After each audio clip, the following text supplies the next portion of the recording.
Welcome to the Thyroid Fixer podcast. I'm your host, Dr. Amy, and we're diving deep into the world of hormones, especially for all you fierce women in perimenopause and menopause, and anyone dealing with hypothyroidism. If you're struggling with weight gain, you feel like shedding those pounds is an impossible feat. If you're dealing with plummeting energy levels, gut-wrenching fatigue, or a libido that seems to have left town, then you're in the right place. And don't even get me started on the hair loss. If these symptoms are sounding all too familiar, you found your tribe. Welcome, because my goal is to educate, empower, and shake up your world. I want you to embrace every inch of that badass woman that you truly are. So if you're ready to dive in and fix things, let's get started. So this is going to be a game changer for you, and you can probably hear the excitement in my voice. The latest introduction, the latest member of the family to the Fixer line is Metabolism Fixer. And this, oh my God, I formulated this just for all my people out there that need to lose weight, that need help in the weight loss department, that can't lose weight no matter what they do, that feel like they have a slow metabolism, and that might be thinking of trying all those peptides out there, you know, the Beverly Hills soccer mom drug of choice for weight loss peptides. Or even if you're on them already and you're like, man, these are really expensive and I'm still not losing weight, add in Metabolism Fixer. Here's what I did. I took the power of T2, which increases your basal metabolic rate while you are sitting there watching Netflix. You're burning fat while you're watching Netflix. I combined it with a very unique patented ingredient called Suppressa. Suppressa has multiple clinical trials backing its efficacy in reducing your appetite, decreasing snacking, and providing way more control over your food intake. It is amazing. We also see improved emotional well-being, just decreased food cravings all around, reduced hunger, and weight management. Add on top of that, we have green tea extract. We have purple forest purple tea extract, both of which affect the metabolism in a very positive way without the jitters of normal fat burning supplements out there from the 1980s and 90s, right? The ones that made you feel like you're having a heart attack. You will not have that in any of my supplements, Thyroid Fixer or Metabolism Fixer. But Metabolism Fixer, ooh, yeah, we kicked it up a notch. It is in powder form, so you can drink it through your day. It's going to flavor your water. We got orange crush and refreshing citrus. I love them both. It is going to keep you under control all day long. So you throw a couple scoops in your water bottle in the morning, throw a scoop or two in your water bottle throughout the day. You will have fat burning and appetite control the entire day for what? An eighth of a price of the peptides? Oh my God, you can't go wrong. So grab some Metabolism Fixer today. Please let me know how you do on it. I am super excited for you. Super excited. So Natalie Jill, my guest today, and I are going to talk about killing fat and how to lose weight in midlife, your 40s, your 50s, your 60s, even your 70s. And okay, we'll let you 30-year-olds in, but we're really talking about midlife because it's really hard to lose fat as you age. But Natalie's figured out a way. And I love that she calls herself the fat killer. And it's not just the stuff that we want to lose around our midsection. It's also the stuff in our minds that we're telling ourselves. She's going to drop some bombs today as well. So Natalie, she is the founder, owner, and CEO of Natalie Jill Fitness. She holds a degree in health and human performance and is licensed in pretty much everything. I mean, from functional fitness training to sports nutrition to personal training to health advocacy. I mean, you name it, she's licensed in it. So the woman knows her stuff. She is also an author of a multitude of amazing books, one of them Aging in Reverse, which is what I want to do always. So let's dive in, enjoy this, take some notes. Midlife weight loss. Is it possible? Can you do it? Because you know this is the season, so you might as well be thinking about it. So, of course, weight loss, fat loss. It's the beginning of January. Everybody is thinking about it, but especially the middle-aged women, all of us 40s, 50s, 60s, we tend to battle that extra weight a little bit more than, of course, when we were in our 20s and 30s, and the weight would just fall off after we dieted for 2 days. So it's a little bit more of a struggle right now. But yet it's totally doable. So, Natalie, you've been a guest on the podcast. Well, we did a joint podcast before, but you're back on because you're really an expert in the area of fat loss, especially when it comes to midlife. I mean, hence your podcast, Midlife Conversations. Like, this is what we need to talk about with these ladies that are struggling, right? Yep. And it seems to be the struggle bus, especially for midlife women, because we were raised in the 80s, the 70s, early 90s, and it was a whole thing. I mean, body image has changed a lot over the years. I mean, we were the years that started all the plastic surgery. We were the years that grew up with moms on diet tab. We were the ones that we were in this whole diet world. So it's this thing that comes back and seems to haunt us, especially every New Year's, like, oh, resolution time. It's time to put it on the list. It is. And, I mean, not even so much resolution, but I think the way that we feel after the holidays, it's almost like, okay, that was the straw that broke the camel's back. You had too much wine, you had too many cookies. And now that weight that you really have been battling for the last 6 months to a year, now, okay, that scale went up a little bit. Now it's really starting to bug you. And now you realize, you know what, I need to take charge in the new year and really get this weight off just so you can look, feel, and perform better. I mean, it's not just about aesthetics. It's not about impressing anyone else. It's about how you feel, how your clothes fit, and then really even staving off disease and helping you live longer. So it's so interesting because when it comes to fat loss, I truly have a different approach than any other person I've seen out there in the fat loss industry. I'm not just about this is what we need to eat. This is what we need to restrict. This is the workout we need to do. Now, yes, I became known for fitness and nutrition. However, the method that I've used to help over 250,000 women, and I say release the weight, I don't even like to say lose the weight because that implies we're finding it again. To release it is quite different. This is not about just being stricter, just pushing yourself harder, giving up this specific food group, following this trend of diet this time. It's truly a shift of foundational concepts, of shifting underlying beliefs.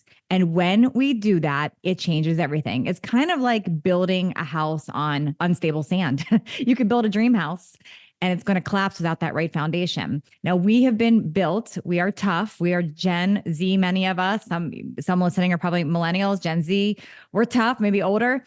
And we think we know a lot of things. And I want to point out that all of our thoughts have got us to right now, right here today. So if you are on that struggle bus again and you are navigating weight loss once again and thinking, okay, this is creeping up. I've got to navigate it. I'm tired of navigating it. I'm sick of dealing with it. I would encourage you to listen on because truly it is about changing that foundation that changes a lot for us.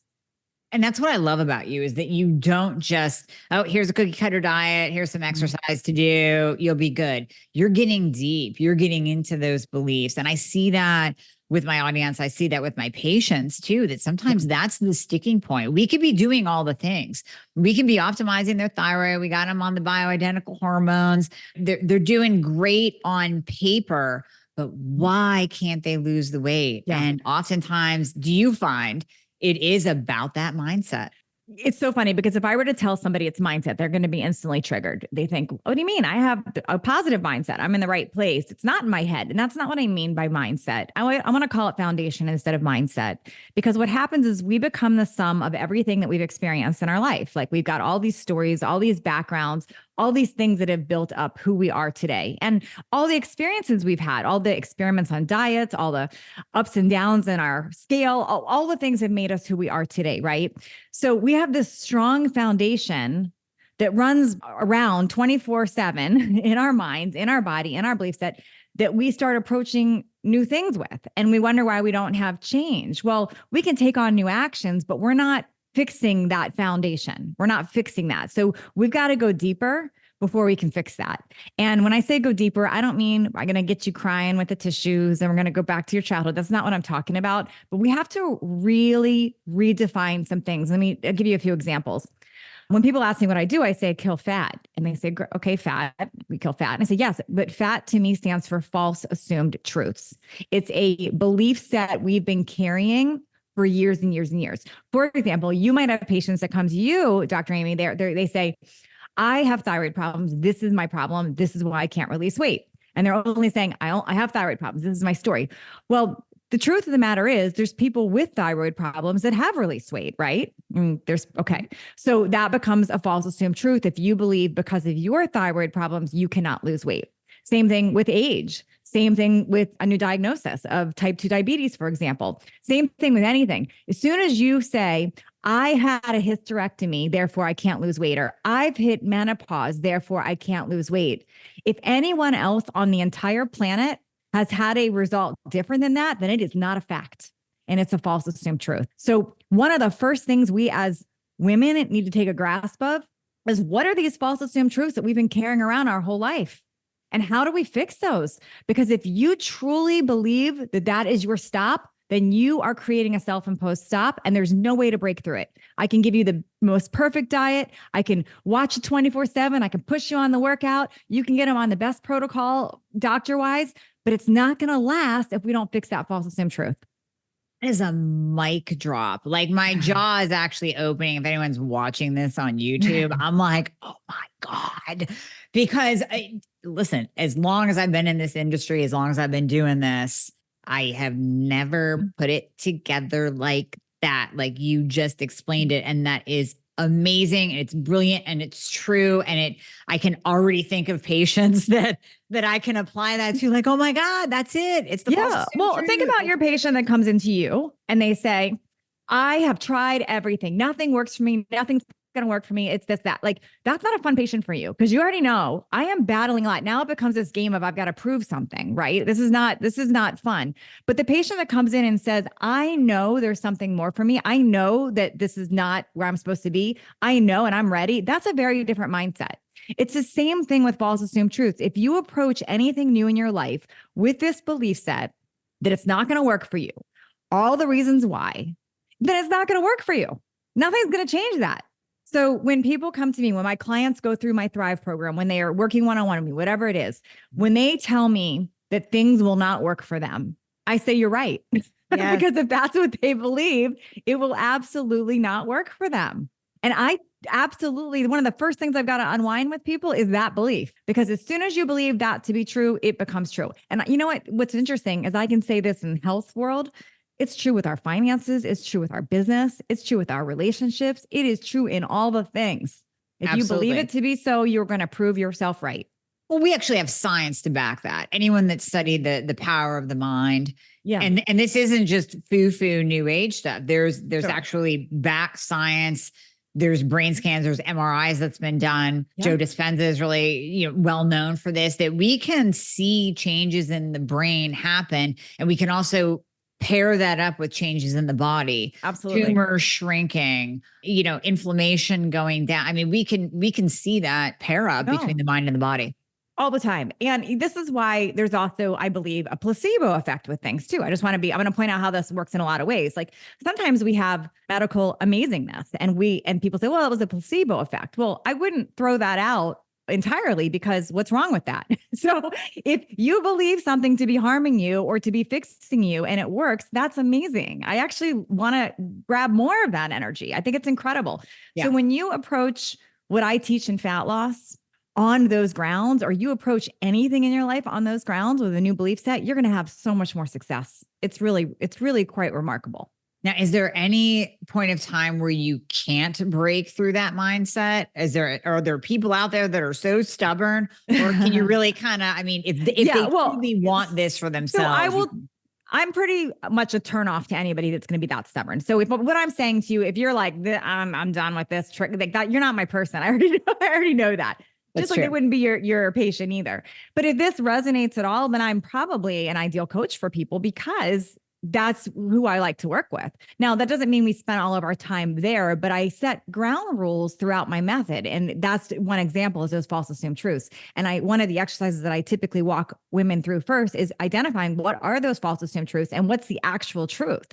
And how do we focus on that? And how do we create those into beliefs, thoughts, and actions that bring a new reality to us? Because the truth is, you can become an entirely different version of yourself in the next 8 weeks, in the next 12 weeks, in the next year by changing your thoughts, actions, and habits. Mhm. And you do that by first identifying these false assumed truths.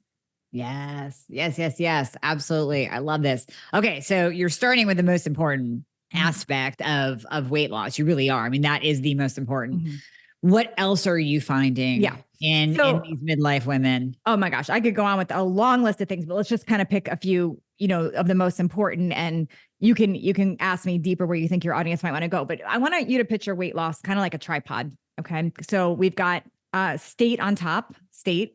We got plate and we got weight. Okay. So state is your mindset. It is the whole key of where the foundation is. Okay. So it's the point. It's important. It's critical. It has to be there. It's the top of everything, or it's the foundation. I maybe should reverse that upside down in my mind, but that is the core part. But a tripod doesn't stand up with just one leg. It needs 3 legs, right? So then you've got your plate, which is how we're eating. That is important. Those actions are critical. Like you've got to take the actions every single day with the right foods.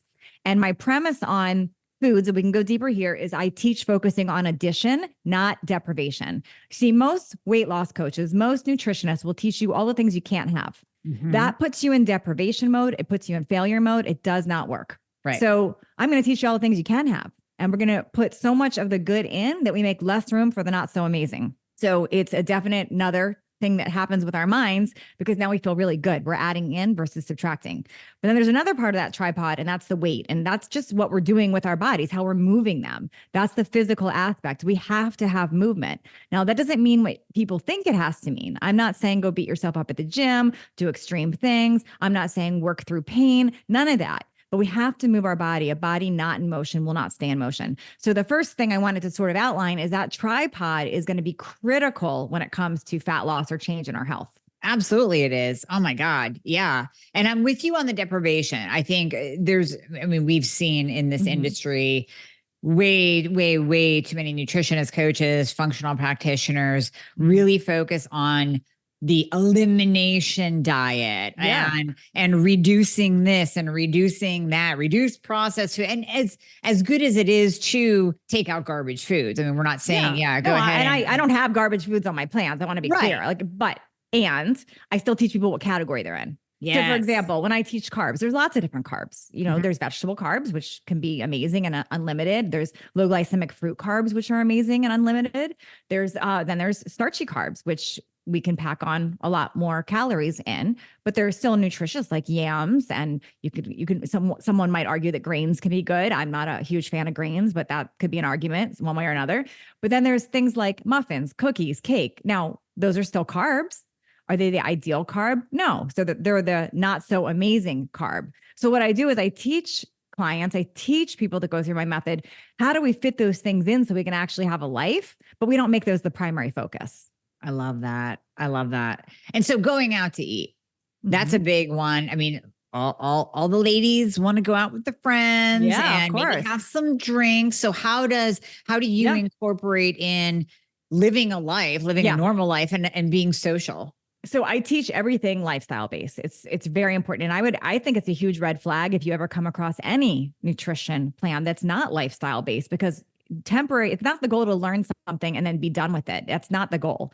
The goal is to change your habits and what you're doing so it becomes so routine and regular, your body's craving it and you want to continue. So we want to make things simple, easy, and fun. That's rule number one. Things have to be simple, easy, and fun.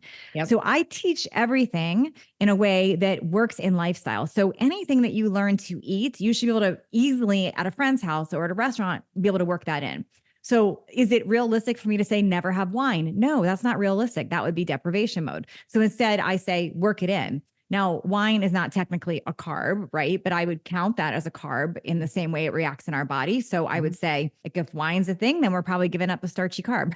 We're going to maybe have some vegetables and protein and a healthy fat with that, but not have the starchy carbs with that. And wine is also a trigger for other not so amazing foods. So if I meet you out for dinner, Amy, and we have a couple glasses of wine, we're much more likely to order the nachos and cheese. Where if we order the healthy meal first and then maybe sip on the wine, it's a little different. So it's little things like that that make it work into a lifestyle. And if to piggyback off what you said, if anyone is working with a nutritionist that totally pulls out all alcohol, and I always mention Andrew Huberman's podcast where he dives into the alcohol conundrum and what it actually does to your body. Yeah.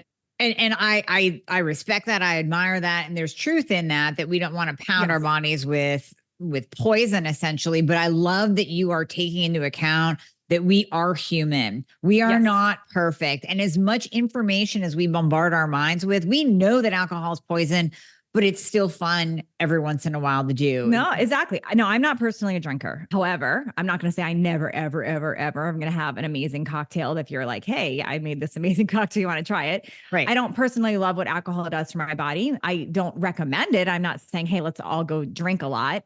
But I also realize there's a lot of other reasons people choose to have it for stress reduction, for end of day. It's a ritual with their husband, whatever it is. So of course I work that in. What I go heavy on is education. So I'm going to teach you exactly what happens when we drink alcohol. I'm going to teach you exactly what happens when we eat too much sugar. I'm going to teach you what happens when we eat aspartame. I'm going to teach you what happens with food glycation. I'm going to teach you so you have oh, I get it. Not just you can't have seed oils. Here's what actually happens to your body when you have seed oils regularly and then go in the sun, things like that. So when you know the understanding, you change the habit. And this is why you're on the podcast. We're so aligned because I'm huge into people knowing the why. If you know the why, it's exactly what you're saying. If you know the why, you are going to think that even if it's in a millisecond thought, you are going to think before you do. And maybe you still do, but maybe sometimes you don't because you think through, you know what, the last time I gave in and did, I felt like crap. And I know why, because Natalie taught me why. Yes, because it changes our decisions when we do things. I mean, you and I were super transparent on our last podcast together about silicone breast implants, right? Yep. We had different information when we first put them in than we maybe have now, right? So you and I have been through a similar path with our experience. You still have them in, you're thriving, you're doing amazing. Mine are out and I'm thriving and doing amazing. We both different things. I based my decision taking them out on different information that was coming into me and how I was feeling in my body. So I made a different decision. If I didn't know that information, I wouldn't have made that different decision. So we as humans make different decisions for our life based on knowledge. So I don't love when a teacher just tells us what to do without really explaining the why behind it. So you can make your own decisions on it. Absolutely. I love it. Love it. Love it. Okay. Midlife ladies, I see a lot of low protein intake. Are you seeing that too? Oh yeah. Okay. So we have is Dr. Gabrielle Lyons, who I believe you know too. We'll say that we have a chronically under muscled problem, not an over fat problem. And I do believe that we are under muscled. I think what happens as we age is we are not progressing. We are not challenging ourselves and we are losing muscle. And then we're going lower on the protein too. And our body's not utilizing things exactly the same. So protein is key. It's important. It's the first ingredient I line up with our meals and our food. However, I'm going to say this. I have changed my stance many times on how much protein. So I'm going to say, and it depends. Okay. So if you come to me and you say, I work out all the time, I'm trying to dial this in, get into my ideal shape, whatever, I'm probably going to tell you, you need to be eating about your body weight and protein grams a day. Okay. That's what I would advise. I'd probably advise you that. However, I don't know that I would advise somebody that has 70 pounds to lose. I don't know that I would advise somebody that is brand new to working out. I don't know that I would advise that to somebody that's not working out at all. So it really truly comes to, and it depends because excess is still going to get stored as fat on our bodies. And if eating your body weight in grams of protein a day becomes an excess issue for you, and you're not actually utilizing that, then that becomes a problem. So it comes back to an it depends. There's a lot of nutrients I want us to get in to really thrive in midlife. I teach aging well. I'm not personally a fan of being on a carnivore diet or giving up all fruits and vegetables. I think we need those nutrients. So I'm going to want people to get those in. So if that doesn't leave room to squeeze in all the extra grams of protein, I'm going to be aware there. So I don't have a set, like you have to have this body weight amount, but we got to be making sure we're having enough. And many of us are not having enough. You look at a standard American diet, and I know most of your listeners are more educated than this, but I bet there's some listeners right now that will even say that for breakfast, they had a banana and oatmeal and yogurt. Okay, great. Yeah. You had the banana oatmeal. And how did you feel an hour later? Probably hungry because we were heavy on the carbs and sugar, very low on the protein, very low on the healthy fat, and we were not having low glycemic stuff. So protein becomes important. You'll notice if you have a higher protein meal, lower glycemic carbs like vegetables, or high fiber like sweet potatoes, and you have some healthy fats, you're not going to be as hungry an hour later. Absolutely. Yeah. Now, what is too low for you? What's your bare bones cutoff with the protein grams per day? I wouldn't say, I'm not going to say a gram number, but I'll say I want you having at least 3 solid servings of protein a day. So I'll say that would be my bare. I'm going to still push people a little higher, but remember, I'm dealing with weight loss and fat loss. So people are not coming to me that are in the 5 or 10 pounds. I can help those people, but when you've got the 70 pounds to lose, 50 to 70 pounds to lose, me pushing this high protein agenda does not necessarily work so well. So I'm going to say, let's focus on your 3 main meals, having a higher amount of protein. Exactly. Might not be the exact specific answer you're looking for, but that's how I would advise them. Well, no, where I was going is I will call out most of my listeners and my patients that are listening too, that they will say, oh, I get in enough protein. I go, really? All right, how about we write it down? Oh, yeah. Okay. And then they write it down. And even though they are getting in 3 servings, it's like 2 ounces. Okay. So let's go. Okay. Let me give you, like, for me example, I'm having at least 30 grams 3 times a day, at least. So I'm automatically getting in about 90 grams no matter what. There you go. Okay. Then I'm adding in protein pre and post workout when I work out. So yeah. So ultimately I am getting about my body weight in protein. So that's what I do. So yes, in that case, if I see what you're talking about, but no, if you're having like a bite of a protein bar and you're like, I am getting in my protein, or you're having an egg and saying I'm getting in my protein. Yeah. No. 1 egg. Yep. Yes, that is not correct. That is not going to be enough. Correct. Right.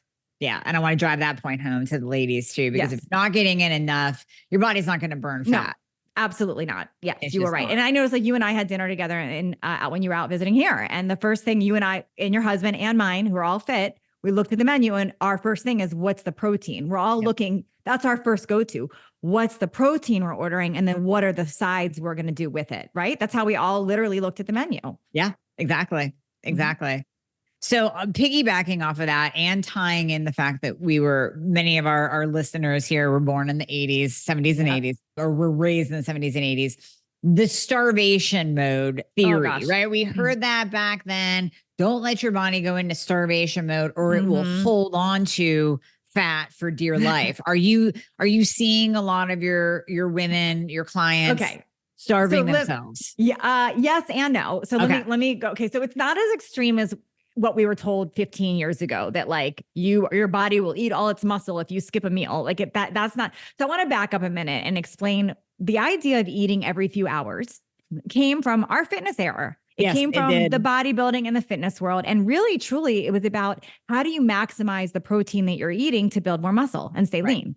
You could not process too much protein at one given meal. So you have to spread it out. That's really where that came from. So then that got transferred to the diet industry, and everything was eat 5, 6, 7 meals a day, break them into small parts. Let's do that.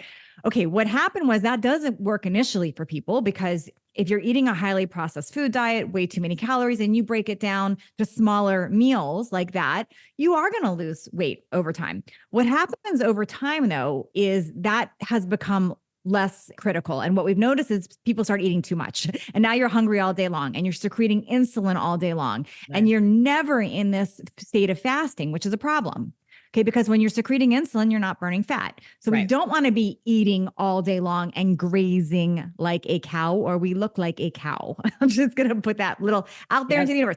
I'm not a fan of that all day long. Okay. So that's number one.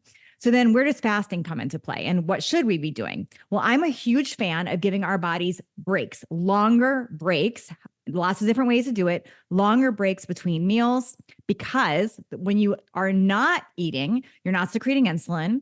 Okay. And you're giving your body a rest and you are in fat burning mode. So that is good. So how do we do that? Well, number one, we spread out and do less meals. So I'm a fan of, instead of eating 6 meals a day, can we start with 3? Or can we do 2 even? I'm good with that too. 2 or 3 meals a day, maybe the small, low glycemic, just protein snack, something like that. Maybe. Can we do longer spans at night? I like modified fasting. Can we go at least 12 hours or 13 hours or 14 hours between dinner and breakfast? Gives your body the break. Now, that being said, if you don't eat for one day, if you fast for a day, is that going to put you in starvation mode? No, it's not. It's giving your body a break. Now, if you're doing that as a weight loss tool, as I'm just not going to eat this week, that's called an eating disorder. So that's not a good idea. I don't suggest that. I don't know if that answers your question, but that's really but no, we're not, by skipping a day or skipping a meal or going too long, we are not putting ourselves in starvation mode or slowing our metabolism down. Do you find that women do tend to fast too much? Like they jumped on this intermittent fasting train and they're fasting like guys do? I don't personally find the fasting problem too much with women. I think there's a lot of questions about how to do it properly. What I do find with women is not eating enough, like really not eating enough. So they say, okay, I'm getting my meals in, but they're truly not eating enough. And I'm talking, they're having 800 calories a day and they think this is their plan. And that 100% will slow down your metabolism over time. Your body will adapt and think, oh, this is what we're living on. And now when you do have those days where you eat normal or eat more, you're going to store a lot more. So that is a problem. We are slowing down our metabolism by doing that. I have one patient that was actually told to eat 900 calories a day by her practitioner that she was with before she came to us. Oh. So now we have to literally reverse diet or we have to fix her metabolism. Yeah. And unfortunately I have some clients that come through my program and I can see that. So anyone that comes through my programs, we do an extensive intake form because I need to, and whether I have 500 people or 100 people in a group, I read those forms. I do. My team does. We look through them. I'm looking for these signs and I customize live calls based on what I'm seeing. And every class, there's a few people in there. They're like fighting with the last 5 pounds or, and they're the ones like the scale's not moving. And I'll look and this is what they've done to themselves. Yeah. And it's a hard thing because I've got to teach them, do you want to age well long-term and fix this? Or are we really going to stay stuck on that scale number? Because we got to fix it before we can get better. I love it. And I love it. Here's the other thing, kind of, again, piggybacking off the starvation and eating too little calories. I love that you're coming in with this program during a time where women are running out and taking the Beverly Hills Soccer Mom drug of choice for weight loss, the GLPs, the Ozempic, the Mounjaro, the Trulicity, and they are not eating. They are eating away their muscle. They're losing muscle. It's funny because I just had surgery at the time of us recording this right now. And so I didn't eat probably for 3 days. I'm just being real. Like I was under anesthesia. You have to fast and you have the anesthesia, then you're, the whole thing. And when I looked at myself, I didn't get on the scale. I just looked at myself and I'm like, I could see it. It's not just what you're losing muscle. You're like, that's not a healthy weight loss. The second I ate a normal meal, it all came right back. Creating that over time, you're going to start looking like that skinny fat is what I'd call it. It is not a healthy look and it's not good for your bones. It's not good for longevity. It's not good for anything. So even if you are that person that's microdosing your Ozempic or whatever it is that you're doing, I don't want to get in the middle of that. You don't pride yourself on, I have no appetite and I'm not eating. You don't fool yourself. You're going to age rapidly. You're going to mess up your metabolism and you're going to hurt your health long-term. Yeah. Yeah. No, it crushes your appetite. I mean, I've even played around with Mounjaro and have done a couple of podcasts on my experience and the research behind it. Yeah. And that you do lose muscle. I noticed loose skin. Oh, yeah. So I had to refeed myself because it crushes your appetite. You don't eat enough. It does. So I really like the first thing I started really looking at after my surgery is like, I had to get that protein back in. How do I and adding in more fat, adding in more of those things to balance that out because I wasn't trying to like be that, oh, I lost all this, whatever, because I'm not eating. That's not what I'm looking for. But I do know that inflammation, that unhealthy fat gain, all of that, you want to lose that. Absolutely. I'm all for that. But there's healthy ways to do it. And then there's the the not so healthy. And I call that the starving yourself not so healthy. And I honestly think it's an eating disorder. Honestly, it's just another category of an eating disorder. Yeah, no, it's going to develop a whole new category of eating disorders it absolutely that is. we didn't even name yet. That's right. I mean, yeah. I'm accidentally anorexic is what it's becoming. It's really, yeah, exactly. Not, and I don't say that lightly. I understand this is a really big thing for people, and I'm very familiar with eating disorders. I really am. In fact, I actually don't take people in my programs with known eating disorders because I do think they're better suited working with their therapist or somebody fully trained in that. But I'm all too familiar with them. It's close to home for me with family. I've been around this, so I don't say it lightly, but disordered eating is dangerous. And if you are listening to this and any of that is resonating with you, I am going to encourage you to talk to somebody that really can help you through that, because you might feel like a cool, like control thing initially, like I've got this, but it will deteriorate your health and it does harm you. Absolutely. Absolutely. Well, I would even argue that what you're doing with your clients and in this program, you're able to take those with, like you said, not a full-blown eating disorder, but with this disordered eating, these disordered thought processes around food and what they should thought be process. eating. Yes. Yes, and absolutely transform them and reshape how they even view food, right? Yes. If they're open-minded, and I'm going to always say that, like that's my preface with people is you've got to be open-minded to me as a coach, because I'm not about a people-pleasing coach. And let me explain what I mean. Yeah. A lot of coaches are really good with the clients that come in and say all the things that are wrong in their life. They say, you're right, that sucks. I don't do that. You know why? Because me saying you're right, that sucks, does not support or help you change. It doesn't. And it embeds that thought. No. So I'm going to help you decide, do you want to fix that? And if you do, let's get a plan together to fix it. And let's focus on creating that. So people, they either love me or they don't want to work with me. I'm just going to be honest with you. Yeah. I tell it as it is, because I'm there. I see the best in people. I see what their possibility is. I see their potential, and I will push hard. I will help them get there. They have to want it for themselves too. Yeah. See, we're the same person. You just have dark hair, I have blonde hair. Yeah, I know. I know. It's weird that I just met you not too long ago, because I feel like I've known you my whole life. I know. It's funny. Seriously. I'm sending you pictures of my boobs yesterday. Like, who am I? Yeah. I mean, we got that going, but no, on that note, since you brought it up, your explant surgery, and we're just going to tease a little bit here. Okay. I will be doing a full episode on Natalie's explant journey, because it will be the best report experience, the whole thing that you've ever heard when we're talking about BII. It's wild. It's wild. But you ended up losing some weight. I did. So here's my deal. Okay. So speaking into weight loss. Okay. So before I got implants, I was 19 years old. I'm 52 right now. Mm-hmm. I remember my exact weight before I got implants at age 19. Okay.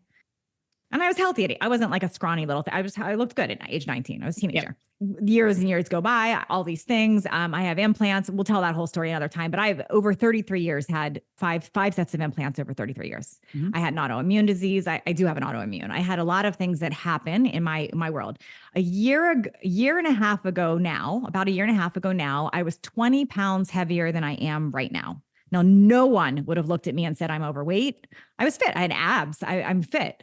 Right. I'm strong, but no one would have looked at me and said that. Now, I was having some health challenges. I was having some things. And in my teachings, because I am a believer in, I don't believe in false assumed truths. Let's get to the root of this. I don't take no for an answer.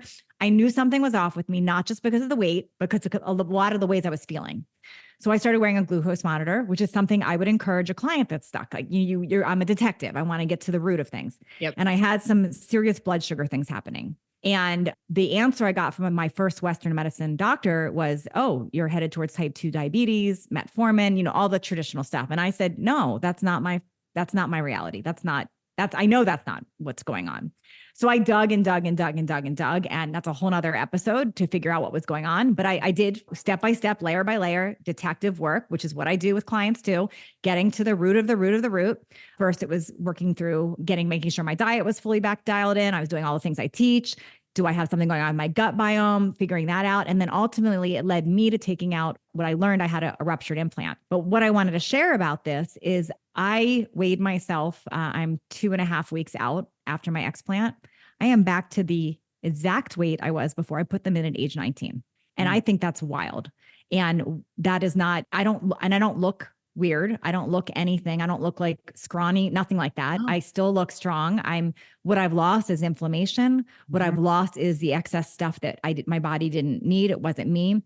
Our bodies are very smart. And when we have something going on with weight that we know deep down is something deeper rooted, and we keep blaming age or menopause or our thyroid or my whatever, no, we've got to get to the bottom of the bottom of the bottom. And it starts with what I am talking about today with this tripod of the state plate weight. It starts there.